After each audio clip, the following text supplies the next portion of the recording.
Single most important ingredient of learning to become influential, of learning to affect others with your words, is understanding the difference between what I want to say, what you need to hear.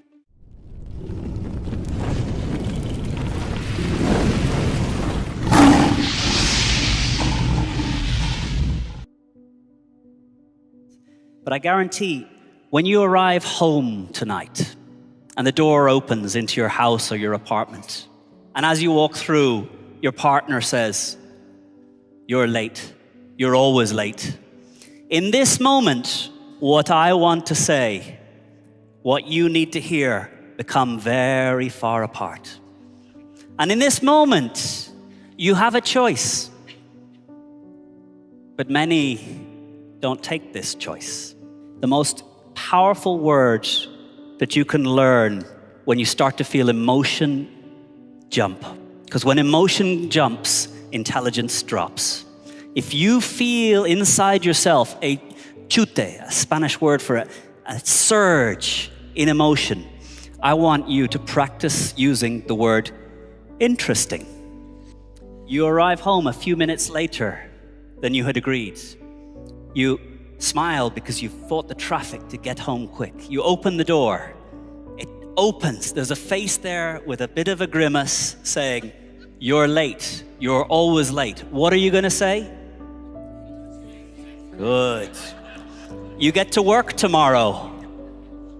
Your boss says, "Where's that report? I thought it was ready." What do you say?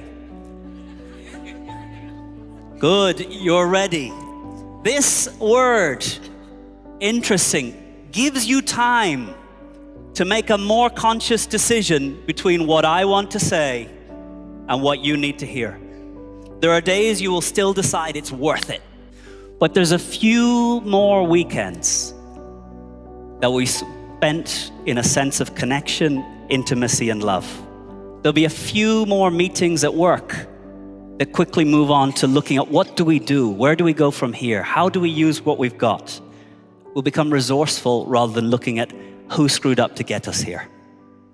So my gift for you is the word interesting, to give you that moment of choice between what I want to say and what you need to hear.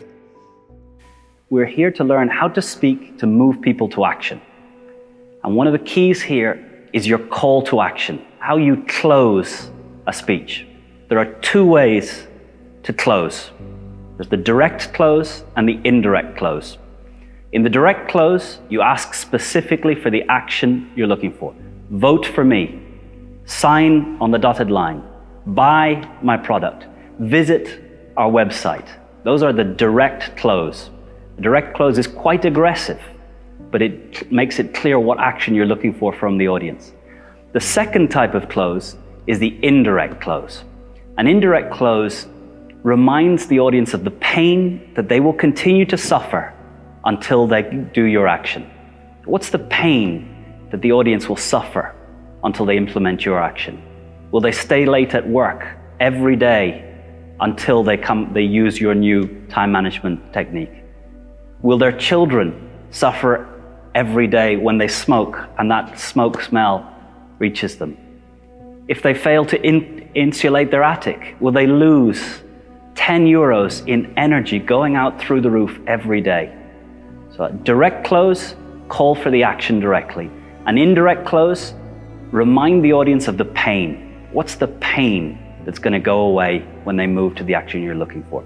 Those are the only two ways to call to action. And Aristotle tells us we need to connect on three levels if we are to change another person, if we are to reach them with our words, if we are to reach them and allow them to see a new way of seeing the world. Logos, ethos, and pathos. Logos is that my words make sense from your point of view. My argument starts from where you start. My beliefs start from what you believe. And the search for this point, the enthymeme, the point where my beliefs and your beliefs begin, is the most important part of Logos, finding a point where we can begin. If you can find this point, you can build enormous, great monuments on top of it. If you never find this point, you're building monuments on sand. Ethos, trust, credibility. Why are you listening to me? What are the ingredients that allow you to decide it's worth listening to me here on this stage? Part of it has to do with reputation. You assume no one would have just let me walk in here and take the stage. There must be something that I've done. You could search on Google and find out, who is this guy? You could ask a friend, who is this guy? So one part of credibility is what they say about me, what Google says. It's very hard to run away from Google these days, which I hope is increasing transparency and the need to have lived a good life in order to be considered worthy of trust. But the second part is the way I speak, the way I look, the way I move. And all human beings are very good at seeing whether someone looks like they believe in what they say, looks like they care about what it is they're talking about, and looks into the audience seeking that your eyes are shining, showing that you're getting what I'm telling you. Logos, ethos. The third element is pathos, emotion. Aristotle said, if you connect with the reason, you see my motive and you have a reason to trust, but you do not feel as a human being, you will not change. You will do what you would have done anyway.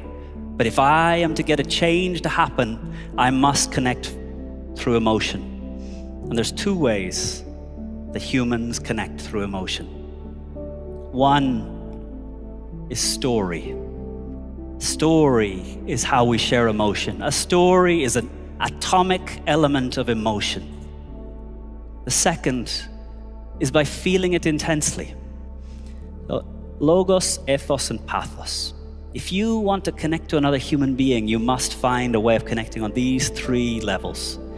Logos, that your argument makes sense from their point of view. Ethos, they understand your motive, why it's important to you. Pathos, what do you feel? What do you want the other to feel about the messages that are important to you? About why it's good to be a moral leader and not greed-driven. And for the last 10 years, I've been teaching. And I teach how to be persuasive. And I think the single most important ingredient of learning to become influential, of learning to affect others with your words, is understanding the difference between what I want to say, what you need to hear.